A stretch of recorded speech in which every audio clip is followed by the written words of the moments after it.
Another one. Warning for Lake St. Clair open Lakeview South. Portion St. Clair River until 1 p.m. Wind gusts are approaching 40 knots along the trailing edge of rain from this morning's thunderstorms. These conditions will persist for the next hour or two as the storm system continues to move east out of the region. Hazard, wind gusts to 40 knots. Source, radar. Impact, small craft could be damaged and briefly higher winds and suddenly higher waves. Move to safe harbor immediately as gusty winds and high waves are expected.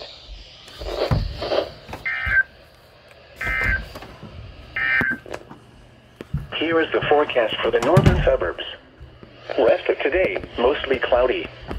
Showers likely and a chance of thunderstorms late in the morning. Then a slight chance of showers and thunderstorms in the afternoon. Hot.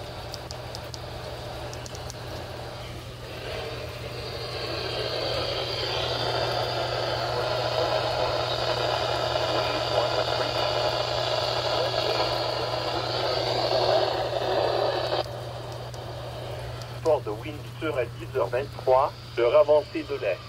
Température 20. Morning. Partly cloudy. A slight chance